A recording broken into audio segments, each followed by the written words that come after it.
Ahoy there, goobers. Welcome to Create and Destroy. I'm your host, Dan Donnarumma, and this is episode number 8. And by God, am I excited about today's episode. My guest for you today is my boy, Kurt Indovina. Kurt is a content creator. He's a vlogger. He has his own YouTube channel. And just an all-around super talented, super funny, and interesting dude. Very into video games, very knowledgeable about video games. And I love that whenever he and I hang out, whenever I get to see Kurt, usually video games will be brought up. And I'll always ask him, Kurt, what games are you playing? And he'll start rattling off some games that he's rocking at that point in time. And then he'll ask me, Dan, what games are you playing? I have the same goddamn answer every frickin' time. It is just Star Wars: The Old Republic. My tried and true, baby. I've been playing that game for so goddamn long now, and don't foresee me ever stop playing that game until BioWare or EA decide that they're no longer going to keep that game going and they're going to unplug the servers. But I love video games, man. I've been playing video games ever since I was a little kid. You know, grew up playing NES, then Sega, wound up getting a PlayStation 1 and then a PlayStation 2. First game I ever got that I was completely hooked on and just fell in love with was Final Fantasy 7. That game, holy crap, the story for that game, phenomenal. And I remember at that time being blown away by the graphics and just thinking it was absolutely incredible. After that game, the next game that I would say completely was just a game changer for me was like the Star Wars Battlefront that came out on, was it PS1 or 2? I think it was PS2. Star Wars Battlefront I fell in love with. Killzone was another big game that I loved. I always loved like first-person shooters and GoldenEye and that style of like PvP. And then I eventually started playing World of Warcraft when that game came out, because that game was so incredible when it originally came out, and I fell in love with that game and thought it was awesome. And then my brother wound up getting Halo 3, and that was another game that I fell in love with, and another game that was a complete game changer for me, because like I said, I've loved first-person shooters, and that was the first game that I ever got to play where you could play online with that first-person style of like PvP, and it was freaking incredible. I started playing so much and getting wrapped up into that game. I would play it with my brother and our friend Joey, and we got really good at that game, man. We got super competitive at it. And yeah, for a time there, that was how I was spending a lot of my free time, was playing Halo 3 with my brother and our friend Joe. And then eventually we wound up getting back into World of Warcraft, and then eventually Star Wars: The Old Republic was released, and that was, once that came out, I was like, yeah, I gotta play Star Wars: The Old Republic, because I'm a huge Star Wars nerd. Within the last month, I've started playing Pokemon Go with Danielle. We both played it like 2 years ago when it was released, stopped playing, and then about a month ago we got back into playing it, and it's been so much fun. We've been going out a lot in and around Rochester to go and catch Pokemon. Yesterday was like a big community event day where we can catch Zapdos. Guys, I'm a nerd. You're going to hear me say this a bunch, but I'm a nerd, and yeah, Pokemon Go has been awesome. So yeah, my boy, as I mentioned, Kurt is super into video games, and I'm sure that's something that he and I will talk about. So let's get Kurt out here.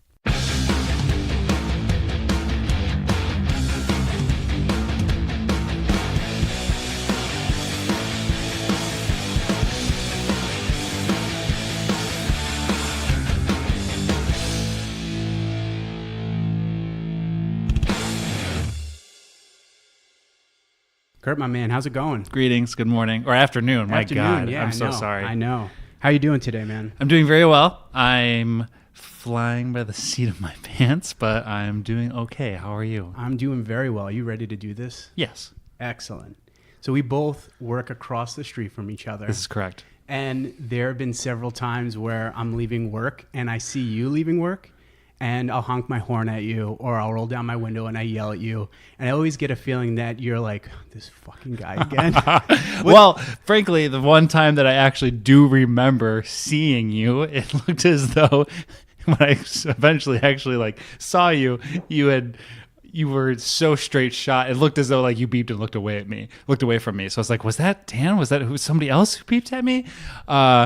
So I guess I must just be in another world. Have I ever actually noticed? Have I ever like signified that I was like, yes? I think there was one time recently where you're like, oh yes, yeah, yes, that is true. But every other time you're just like, oh, and I'm thinking he's probably like, this freaking weirdo. bitch. What is he doing?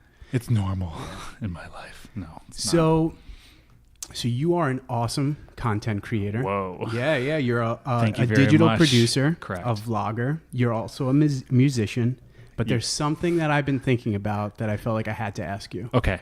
So if you can grow a beard just like Kratos, would you do it? No. You wouldn't do it. No. What if you could go around and exclusively call everyone boy?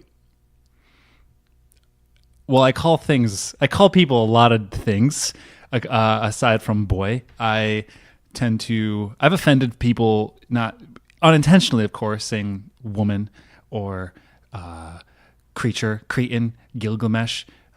Cretan's a good one. Cretan.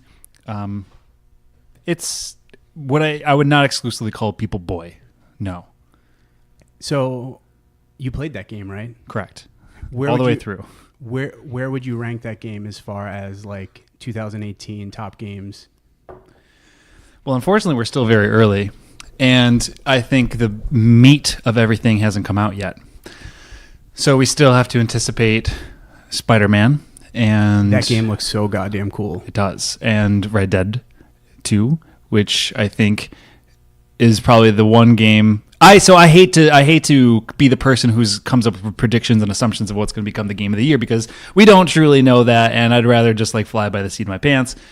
That's the second time I've said that. I'd rather just take it as it comes and play the game for what it's worth, and just see how we go. I really enjoyed Detroit Become Human, which came out around the exact same time as God of War. Two totally separate games.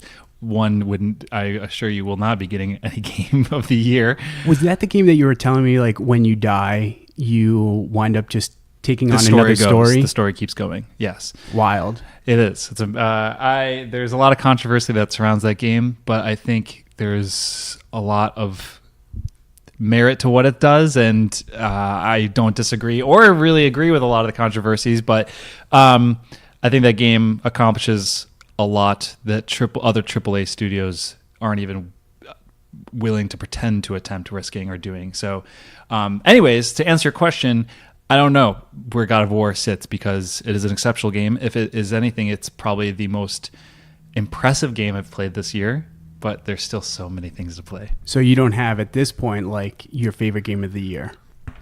No, I can't. Not until I play more games. So of Spider-Man and a couple of the other games that you mentioned, what's like your most anticipated game that you cannot wait to play? Oh my God, I also I forgot about Fallout 76. I'm actually on principle, I can't wait for Red Dead, because it's Red Dead, and I think Red Dead Redemption is a masterpiece and should be seen and praised as one of the greatest games of all time for decades to come. So, and it's Rockstar. Like, Rockstar can do whatever they want, and it'll stir up enthusiasm and excitement. And I think anybody in the industry, even if you hate Rockstar, because they have laid the foundation for so much. Anyways, that said, Red Dead Redemption 2 is something I'm tremendously excited for. I think I'm more interested in the experience that Fallout 76 is going to have, because it is, I don't know if you know about it. Do you know about it? Yeah. So it's the first time Fallout will be a multiplayer game. Of the Bethesda franchises, Fallout's not my favorite, but it's really important to my girlfriend. Like, that is her end-all franchise thing she's obsessed with. So this is an opportunity to actually play with her, and that's really exciting to me.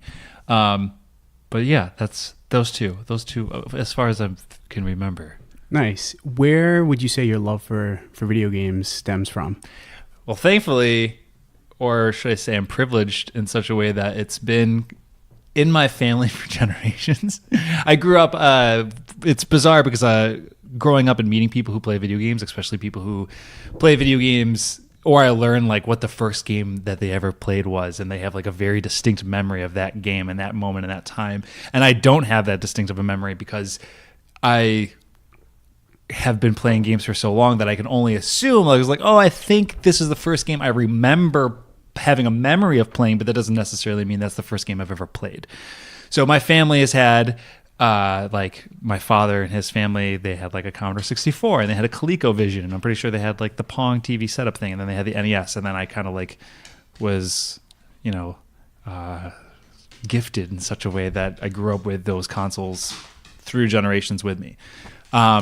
So it's a part of me. It's there. Butters is sniffing Kurt. She came up to get some armpit pets and some smell, love. some armpit love. Dude, I don't know if I remember the first game that I played. Without a doubt, it was a Nintendo game. Okay. An NES game. I think it might have been like Tecmo Super Bowl. Hell yeah. I think that's what it was. For the Super Nintendo version or the NES? NES, Super Tecmo Bowl? yeah. That's the one that I remember and played. I never played Tecmo Bowl, the original one, and I recently played it, and I just got fucking annihilated because I'm so used to how the other one works. I think it was either Tecmo Bowl or there was a baseball game that I would play with my brothers, and I cannot recall what the name of the game was, but I think it was either it was some baseball game or Tecmo Bowl, and then for whatever reason also possibly Zelda. Like I think it was one of those like 3 games. But you don't have, a distinct memory. That's no. I think that's kind of a good thing. I think that's interesting. I have a distinct memory of the very first Sega game I played. Okay. It was what is that game called? Beastman? Is it Beastman? Yes. Or no, I'm sorry. Beast. Why am I having such a rise from the grave? Yes, that game. Altered Beast. Yes, thank you. That was the very first Sega game I played. A few hours of sleep, so I'm trying to dial in. I also have a very distinct memory of the first time I played PlayStation. It was a fighting game. It was not. Was it Tekken? I mean, Tekken was big on it. Yeah, I think it might have been Tekken. Soul Calibur was technically released on the PlayStation, but it wasn't called Soul Calibur at first. It was called bollocks, I can't remember. Soul something or another. Anyways, it's not. From what I understand, it's not that good. I remembered recently the very first PlayStation game I ever played was Resident Evil 2. And that came to me. That's one of my favorite games of all time. And it just flashed to me that was the first PlayStation game I ever played. This may be blasphemy. I've never played Resident Evil. That's okay. Yeah, I've Doesn't never have to be played. blasphemy. I don't get upset when people say they haven't played certain things. My brother was really big and still is big into games, Resident Evil games. And I would watch him play that game. There was a couple other games where I would just watch him play and enjoy the story, and I'd be helping him as he's playing, but he would do all the work, yes. And I would get the benefit of enjoying the story. Those games are tough. I remember it was a crowning achievement for 8-9-year-old Kurt to be able to beat Resident Evil 2 and then beat it again and then beat it again and then try and beat my times and get a rating, because those games for whatever reason actually rate you when you beat them after you've completed them. Yeah, there's nothing wrong with not playing a Resident Evil game. I don't think there's anything wrong with not playing a particular game at all. Do you have a favorite gaming system? System? Yeah. Oh, by the gods. I've gone through waves. I've gone through... Is that the dog? That was Butters just It sounded like it up. came from across the... coughing up something. I've gone through this many times where I've had ideas of what favorite systems of mine. I used to say for a long time that it was the TurboGrafx 16-bit, which was a competitor with a Sega Genesis. Oh my God, I've never even heard of that. I'm not surprised. But I think it was more, I love that system, but I think a lot of that came from me just wanting to love the underdog, because everyone would talk about Nintendo, Super Nintendo, Sega Genesis. And I was like, well, I got the TurboGrafx, but it's probably just because no one knew what it was. But there were some great games on that, including Splatterhouse, which has a legacy in itself. I also used to say that the Dreamcast was my favorite system of all time. Dreamcast is the shit. And I kind of still have a sweet, dear spot for it. I've changed in such ways that it's no longer about the system for me. It's the same thing, the same mentality as it is with Marvel or DC or any of that nature. Is it doesn't matter. It's that goes so much deeper than that. So I no longer think I have an attachment to a system other than like nostalgic reasons, but I don't think I have a favorite video game console. I think it was a Tom Clancy game that was on Dreamcast, because my brother had Dreamcast, and we would play it because, it was before there was like online gaming. Yeah. It was like the GoldenEye style of PvP, and that's what that game. I can't remember which Tom Clancy was, but it was fucking awesome. The Dreamcast was incredible. It was really good. I love that system so much. I think it's severely. I don't even know if necessarily it's underrated. It's underrated in the sense that it didn't have success, but it's only because the PS2 came in and kicked the shit out of it a year after its release. So, what's the hardest video game you've ever played? The hardest video game I've ever played. I actually have an answer for this because I spent years trying to beat it, and I fucking beat it with a friend. The hardest game I think I've ever played in my entire life is The Adventures of Batman and Robin for the Sega Genesis. Oh, I think you might have told me this before. Yeah, I also made a video about it. That's right. It is. This game is really important to me because it also holds a dear spot in that friendship with the person that I beat it with.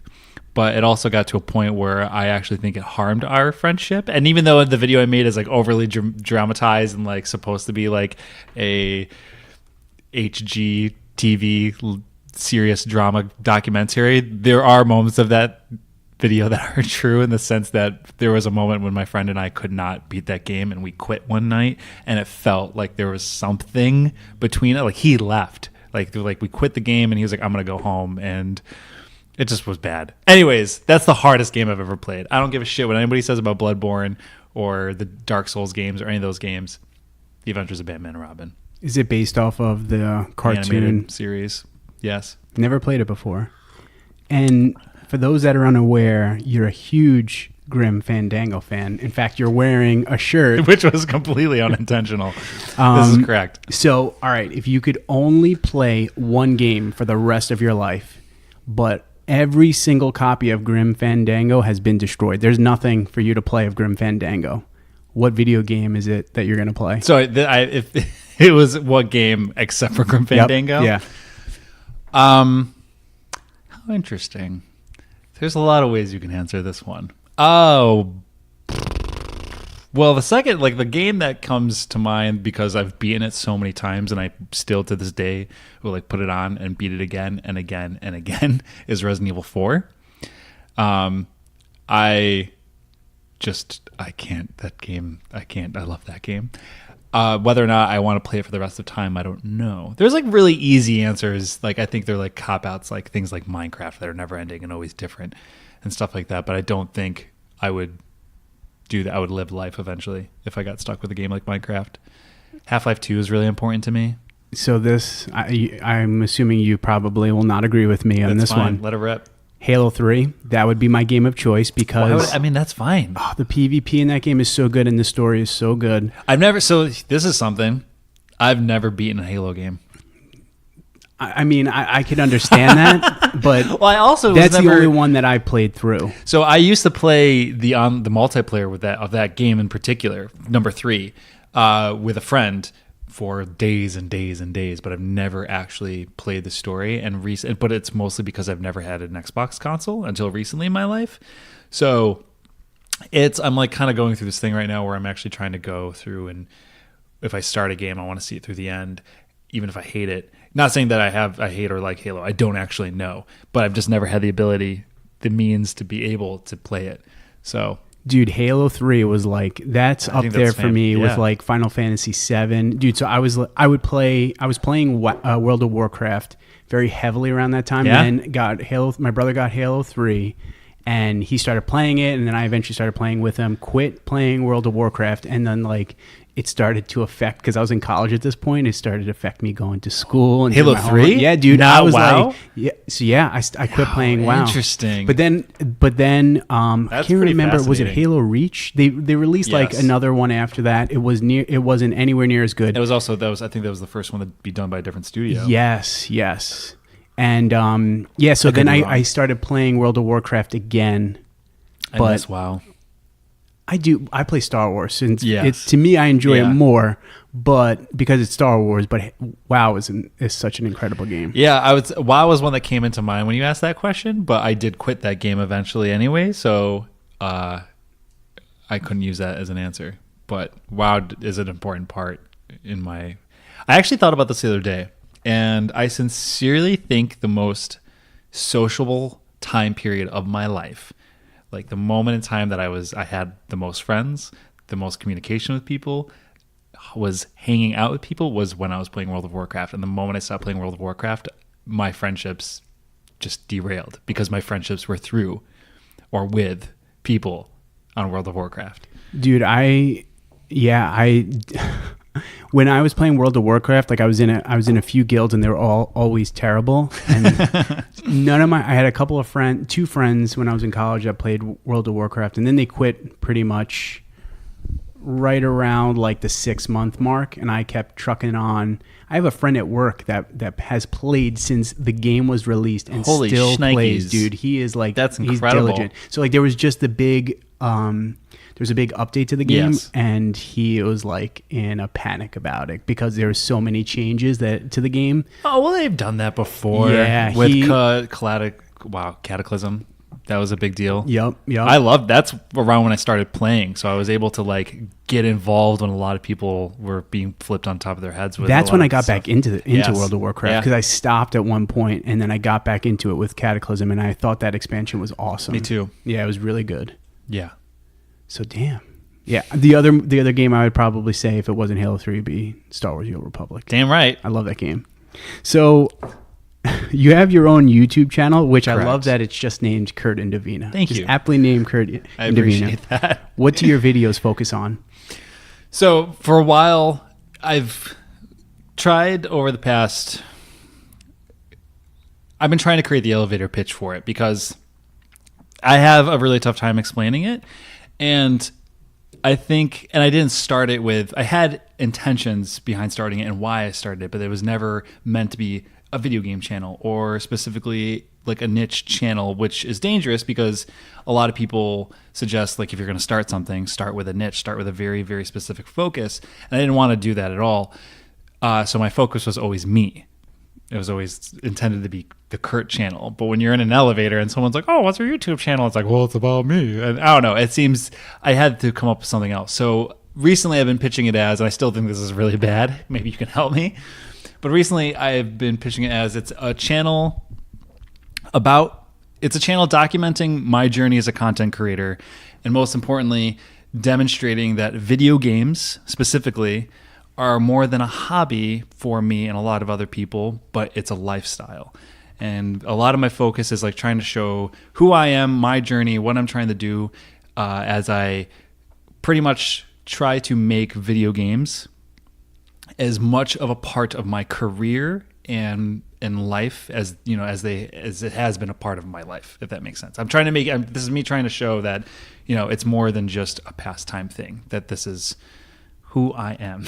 This is what I do, and this is what I stand for. That's a big reason why I do really enjoy your videos, is because I feel like it's a very honest representation of what it's like to be someone that makes stuff. Cool. And Great. I enjoy that your videos, like you said, you have a bunch of different videos, you review games and you talk about what it's like to make content. And I also appreciate some of the videos that you have where they're sort of like how-tos or things to consider in terms of making content. For instance, you had the one video where it's like how to deal with mean comments. Oh, right. I don't remember Yes. if that's the exact title. Yes, I think that is it. How I deal with mean comments, something of that And nature. I was cracking up at the one part when you read the comment that the guy left, or the person left, I should say, about your haircut. Yes. I thought that was absolutely hilarious. Thank you. But yeah, I think that's one of the things that for me has made me appreciate your videos, is showing, like I said, a very honest representation of what it's like to create content. Yes. Well, that's always been my intention, is like to not overly. It's so easy to get lost in the idea of how like the YouTube and social media and all this jazz is an opportunity for people to fabricate their lives. I mean, to show it in such a light or way. We both know this. We all know this, that, like your online persona in most cases for a lot of people is not who you genuinely are. And I think it's not a fault of the person. I think it's sincerely really hard to completely honestly expose yourself in an honest manner that people are interested to see and consume and digest. So it's assuring, it's validating that you say that, because that's always been the start. That's always been the point of my channel, is like seeing these YouTubers and these people who make video game channels specifically. And to me, it's exhausting to watch these people. Some of them, I don't want to bash on anyone specific, but some of it just seems so disingenuous, so overplayed. And I'm sure one could make the same argument for me in my own channel. I don't doubt that. But I wanted to be as straight up when I make a vlog to show, like, here I am, I'm going to work. Like, the idea of, like, I'm showing you my life. This is really what it is. But hopefully along the way I can add something of value in some way, shape, or form that's worth your time and attention. And how long ago was it that you started the channel? 1 year ago. It's been 1 year? It's been 1 year and I believe a month. Damn, man. And so ultimately, what was the impetus behind you wanting to create this? Okay. So I actually had a YouTube channel back in 2005 when YouTube first started, but it's actually the same channel that is now. I didn't change it. I just got rid of the videos that were there.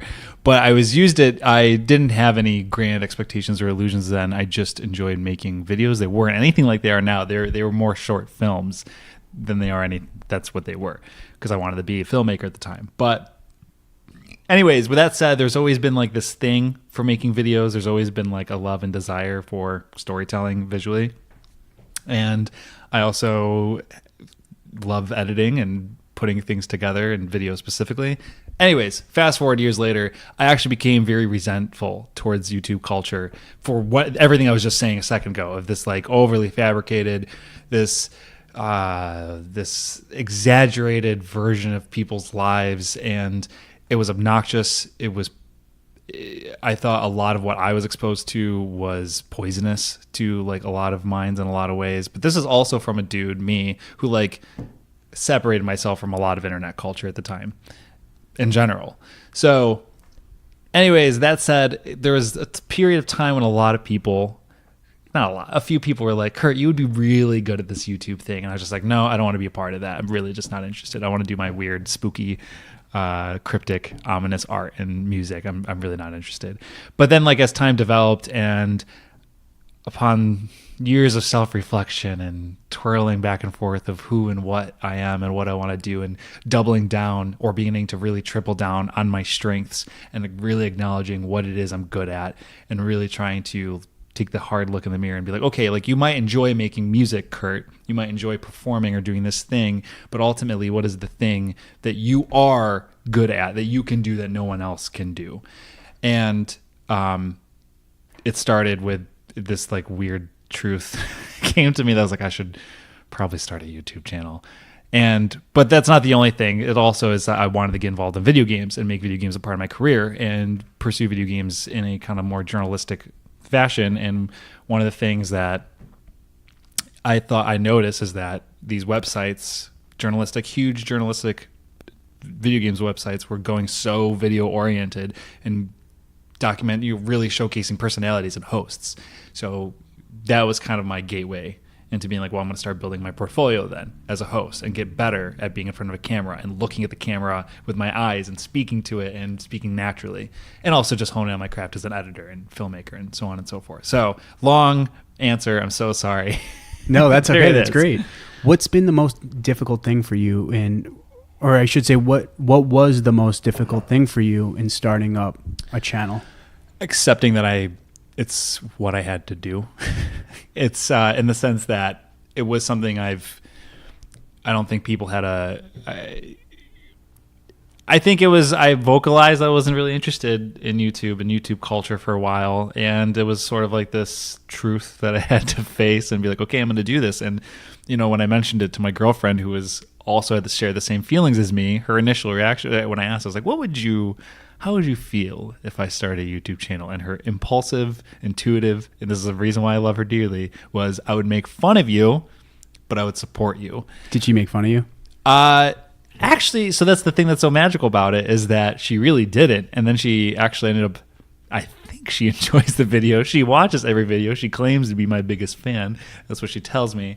But now it's not that she just supports me, but I feel that she wants me to do more and like go further with it and expand on it, which is what I'm doing. So yeah, that's probably that was the biggest hurdle. Otherwise, everything else was just a matter of doing and reacting to what's working, what's not working, and just practicing. So I'm assuming a lot of trial and error when you first started, right?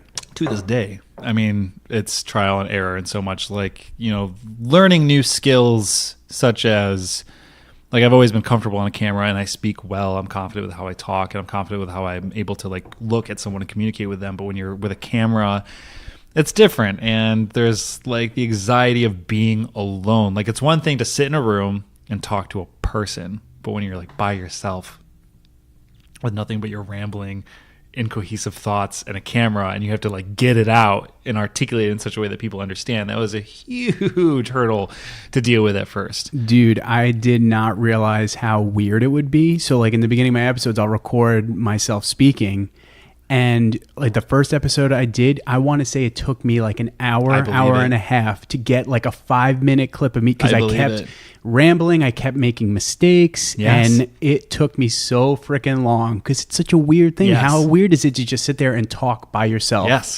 Yes. It still sometimes is a little weird. Absolutely. I'm getting used to it, but yeah. Oh, you will. You absolutely will. For me, when I first started my YouTube channel, and a lot of people who didn't know that people who knew me specifically for music or art, and all of a sudden I started doing this thing. That was honestly the fear that I probably should have mentioned, is that the fear of putting myself out there in such a way that people did not know me at all.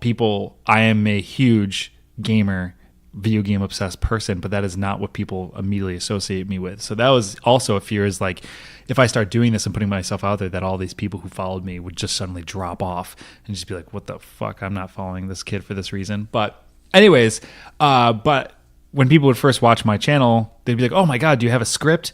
How do you get it out? Like, you're so well-spoken. And I was like, well, that 4-minute video you watched probably came from about 40 minutes of me ripping my hair out and like getting up and pacing back and forth in my apartment, just being like, what am I doing? What am I saying? This isn't even making sense. And then going back and nailing it out. So do you still get that way, or is this more of like when you were first starting out? No, I don't get that way as much. However, this most recent video that I put up today, in fact, I did get that way, but it's because I really didn't have anything to talk about, and I was forcing myself to try and talk about something. And then you can see in the video, I finally let it go, and I'm just like, this is not what this video is about. I'm lying to myself if I'm going to try and tell someone. To give you context, I made a video today about what was intended to be how you balance working and gaming and like my routine. But in actuality, recently, that's been completely obliterated, and I was lying to myself and my audience about something that I wasn't doing, so then the video completely flip-flopped. So today's video is a good example of me about to have that moment and being like, no, go with it. Just show that you don't know what you're talking about, and that's what today's video became. Do you get anxiety at all, or at least maybe when you first started, about this making content and putting it out there for people to consume? The anxiety was that I just didn't know how people that I knew already would react. That was the first day that I posted a video. Like, I wish it was, looking back now, it's amazing, because it's every week now I post a video, and it just happens, and I just do it, and I get up, and then I respond to comments all morning, and I just go on to the next thing. But the first video I posted was like a full-on anxiety attack, hitting publish, and like I was sitting at Ugly Duck, which is a coffee shop here in Rochester, and just shaking at the counter, just like staring at the numbers, which were barely moving. But I went full force and post like a mini clip of it on my Instagram and on my Twitter and my Facebook, so I wasn't hiding behind anything. And I was just anticipating to see my following count just completely plummet. And honestly, if that happened, that would have been fine, because I would have just completely cleaned house of people who just I didn't need around. But at first, yeah, it was horrible. Now it's like, dude, that was me when I released the first episode. I was like shitting my pants. I wrote, the whole description, and it's not even a long description. I read through that. I can't even tell you how many countless times to make sure that there weren't any typos. Oh my God, I can dude, only it took imagine. me forever to finally hit publish. I can relate. Yeah. It's a crazy feeling, right? I probably didn't reread it that many times. I have this very like, fuck it, shoot now, apologize later attitude about everything. So there's actually been a few times where I've posted a video and there's been a typo in the title, and I'm a writer, but I catch it eventually. It happens. Yeah. But it's kind of funny how, like, I don't know about you, but for me, I especially with my first episode, you publish it and just like, oh, okay. Like, yeah, people are not saying you're an asshole or this sucks or anything like that. It's all you that feels that way, that thinks that way. And in the case that people do feel that way, it's a great way to be able to acknowledge, like, fuck that person. They might be a good person. They might be fine. It doesn't mean you have to get them out of your lives, but, it's a good way to at least acknowledge where the value lies in certain people. For what you do, where people gain value. And I don't know, I definitely learned that there's some people close to me who definitely did not get what I was doing, who still don't. And there are people who are close to me. There's people who they're creative partners in the past, and they just stopped working. Not like they stopped working with me, but there was clearly a divide of like why we work together. And then once I started my YouTube channel, they were like, well, I can't relate to this. And then that was it. And to me, it was kind of refreshing, to be honest. So this just makes me think, what has been the overall feedback for your channel from people that are watching, friends, family? It's still so young. It's still so tiny. And I shouldn't take that, what I said, I shouldn't really take that for granted either, because I do have 3,600 some subscribers, and I have to like really think about that for a second. That's 3,000 people, dude. 3,500 people. And it's funny because, like when I first hit, I don't know, like 200, I was like, holy shit. And then, but now it's starting to calm down. I'm still constantly confused and humbled at the idea that these people are watching me and spending time. But, I have to remind myself that I should stay modest and stay chill. But to answer your question, it's been very, very positive, and it's been very beneficial to my life. And regardless of whether or not people close to me get it or not, the majority of them do. So I'm privileged and I'm very grateful for that. But even if they didn't, it's made my life better. And that's all that really matters. And there's people online who care and show up every single week. The same people. And isn't that awesome? It's bizarre. It's amazing. And they comment every single week. And like, I know these people now, and I'm able to have conversations with them, and they'll chat me on Twitter and on Instagram. And I love the ability that I now have these friends whom I don't know, but they know me, but I get to know them now because of this channel.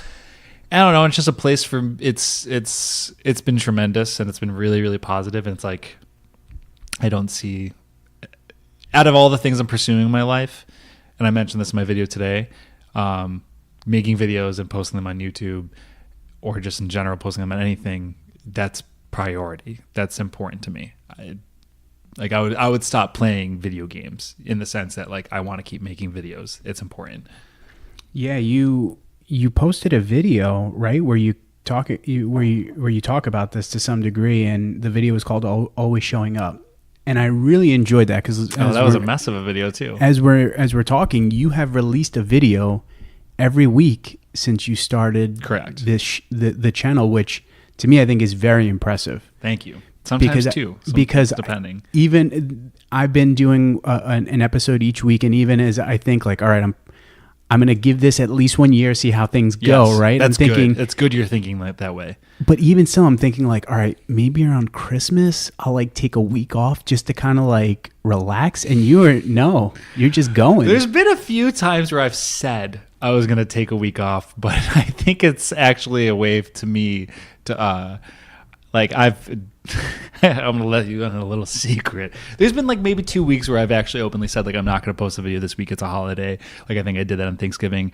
And then to throw curveball, I posted a video on Saturday, and then I posted another video on Monday, just because. And I did the same thing for Christmas. I wasn't going to post anything, and I was like, actually, no, I'm going to post something instead. It's hard for me to want to take time off, because without it, I feel kind of lost right now. Like it's been that beneficial to my mental state and everything that I do. So it keeps me in check. Creating something every single week is like, it's a funnel that I've been needing creatively, that the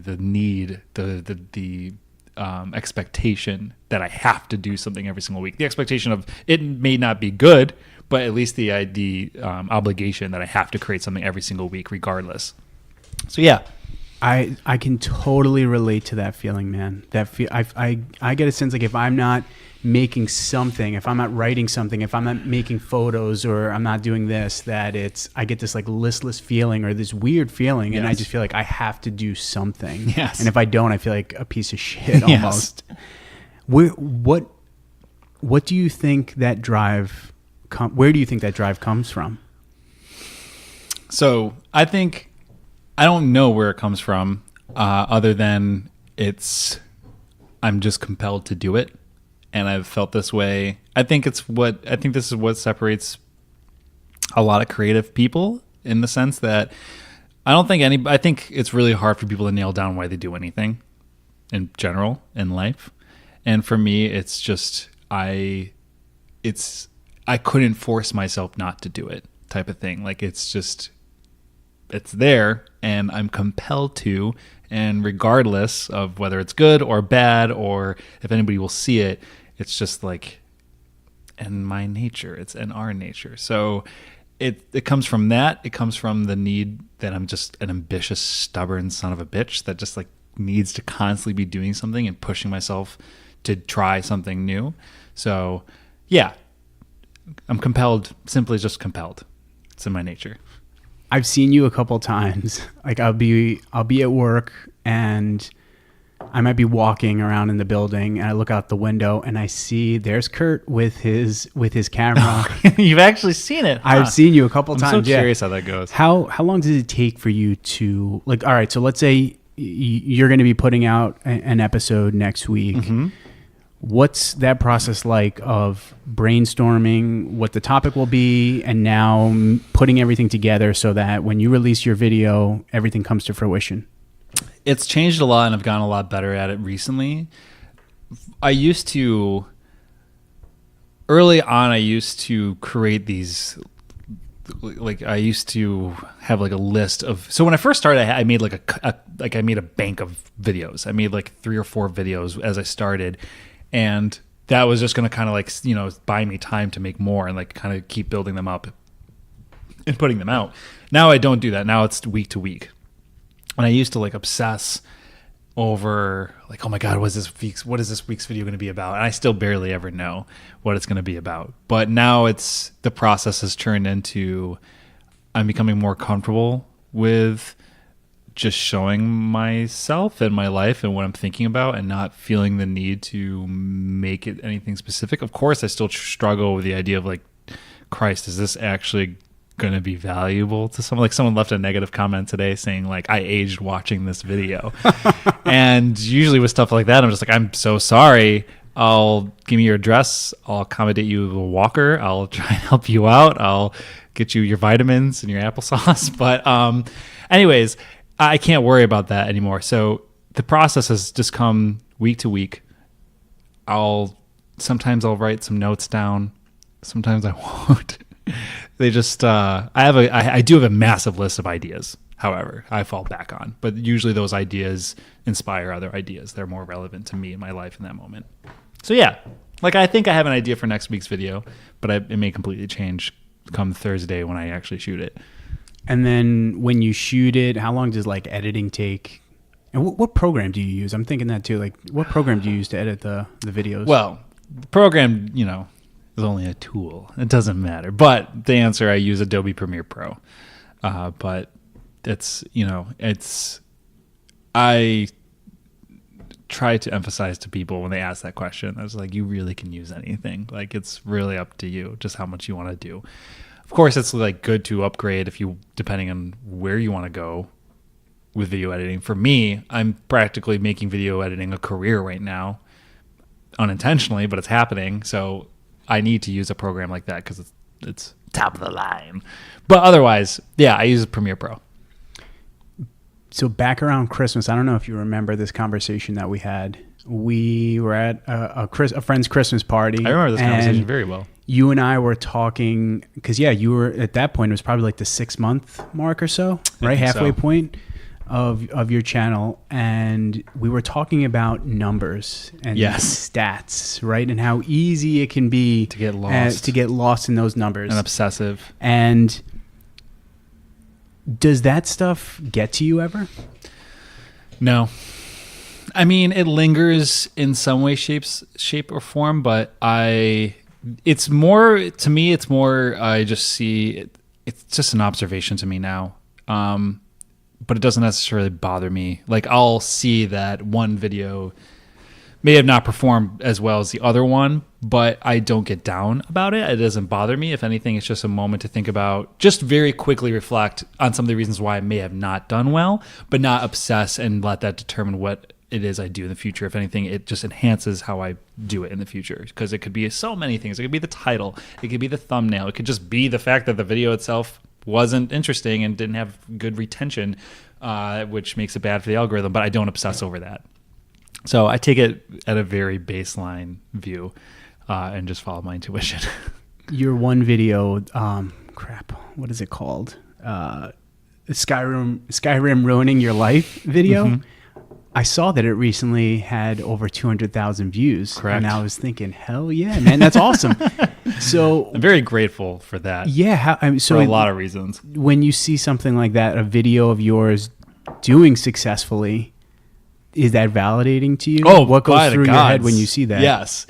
So the thing about that particular video, and I think about this a lot, is that there's times where I think some things just click and some things just make sense, and you'll make a video and it just comes together. Like, you know what the title is, and you know what the thumbnail is, and you know what the context of it is, and things just work. And that was one of those videos for me that just worked. However, it was not my most popular video for a while. Another video was, and I was actually I wasn't upset, but it was building my brand in such a way that I didn't want to continue it as such. So, for example, my second most popular video is a video about my failed attempt at making a video game. And that, for the longest time, was like the behemoth that was like taking my channel up. It sits somewhere at like 68,000 views right now. But for a while, that was the dude. That was the thing. And like the Skyrim video did well. And it was in the span of a week that the Skyrim video went from something like a few thousand views to suddenly 20,000 and then 50,000. And then it surpassed that video. And I'm just really grateful that video is the one that took the place of the failed game dev video, because the Skyrim video is much, much more in line with how I want my channel to be perceived, or my life to be perceived. Do you know what made that video like take off all of a sudden? No, I don't know. The magical world of YouTube's cryptic algorithm. That's really it. I think it's a number. I mean, I can sit here all day and tell you reasons and things that made it work, but I think something clicked at some point in time where on that certain week, Skyrim may have been popular. Skyrim on the Switch may have been popular. I don't know what it was. And because it did, like I said, it did okay at first, but it kind of took, I'm pretty sure, like 4 to 5 months until it finally began having a life of its own. So yeah. That's awesome. And so let's say we were to fast forward a year from now. Yes. What does your channel look like? What are some of your hopes for the channel at that point? Well, I'm definitely not thinking that far. There's things that I'm pursuing now that I would like to see come to fruition in some way, but even then, that's not. I really try to have zero expectations of everything I do, and I don't mean that in a negative sense whatsoever. I mean that in the sense that I am trying to be as like reactive to what's happening currently as much as possible, because everything I say I want to happen 6 months from now, even 6 months ago, has completely changed and flip-flopped and morphed into something entirely different. So I think it would be too silly for me to assume. But there's things I'm pursuing now. Like I'm dabbling and entering the world of how to become an influencer and getting sponsorships. And I don't have a desire to make YouTube a full-time job at all. That is not something I want to happen. If it happens, it happens. But that's not my plan. I know a lot of people have this romantic idea of starting YouTube and becoming this YouTuber as a career, but that's not what I want to do. But I think if I were to just play along from a year from now, I don't really know, other than I would like it to be just an ongoing staple in how I present myself. But I always see it as a counterpart to something else that I'm doing in my life. Like, for example, right now I'm working with GameStop and doing not as in the retail store, but in their influencer branding section of it. And I'm making a video. I've made videos for them. And so I would like to see kind of like Kurt, the Kurt person, me, kind of like branch out into different realms and influence different things while still maintaining this channel where it is the honest journey that I'm taking. So yeah. And you recently started contributing to the Sandbox, right? Correct, which is a sub-channel for GameStop. So okay. So is that what you're referring to when you're saying working with GameStop? Or No, is that something both. different? It's two different things. Oh. So Sandbox is a sub-channel by GameStop. I don't really have much to say about it because I honestly don't know that much about it, other than it was GameStop's initiative to kind of create a more creator focused thing that isn't necessarily branded or tied to GameStop. And I've only contributed a few videos to them, but through that, I was able to get in touch with people at GameStop who are in charge of GameStop TV and their influencers and branding section of that. And I've recently made a video for them, which won't be out for another week or so, but I just finished up something for them, and yeah, still the super early stages of that, but I would like to see where that goes and experiment there and all that jazz. The videos that you have contributed to the Sandbox, is it videos that you've already made, or did you make videos specifically for the Sandbox? So I made videos specifically for the Sandbox. The Sandbox did request to use one of my videos. Because I saw. Yes. It was the Grim Fandango one, right? Correct. Yeah. So one of the categories that they have a series of categories for all their creators, because it's meant to be this place where anybody can submit and then people vote on it, from what I understand. It's still very, very in the early stages. And one of the categories is, games that defined you. And I just submitted. I was like, well, I already have a video like this. Maybe I can remake it or make it on a different game. And they asked if they could just use it and kind of use that as a means to set an example for how those videos should be kind of made. I mean, they really have, it's completely free reign for how you make videos for them, but they wanted to use that as an example for people to get the idea going. So that was one video that they took, and it did tremendously better on their channel than it did mine. It didn't do very well on my channel. But then I made 2 more videos for them, I think. Yeah. With a few down the line happening. Nice. Awesome. So aside from your YouTube channel, Kurt Indovina, how else can people stay in touch with what you're doing, up to date with what's going on in Kurt's life? Well, there's the Instagram, the Twitter, at Kurt_Indovina. That's how you can find me in those places. What else do I have? That's about it. YouTube, Twitter, Instagram. Twitter is really important to me. That's how I jibber jabber and talk with a lot of people. I'm still trying to, as somebody who manages social media in general, not just for myself, but for a newspaper, I'm always trying to figure out the value and how these platforms can be used in different ways for different reasons. And Instagram's the one where my idea of Instagram has changed 1,000 times, but I also think because Instagram has changed so many times over the past few months. Anyways, I'm rambling. In short, that's how you can find me, and that's how you can chat, and that's how you can keep up with what I do. Awesome. Well, thanks so much, Kurt. This was awesome, man. Thank you. I really appreciate it, dude. And there you have it, folks. That's my conversation with Kurt Indovina. Super talented guy, very funny. Really glad that he can make it onto the show and sit down and have a conversation with me. We didn't talk about this, but he is a musician, and His music is instrumental. Best way I would probably describe it would be ambient. I'll make sure to add a link in the show notes to how you could check out his music. So if you're into instrumental or ambient type of music, give it a listen because I think you'll enjoy the stuff that he's put out so far. I'll also add links in the show notes to how you can follow him on social media, how you could also check out his YouTube page.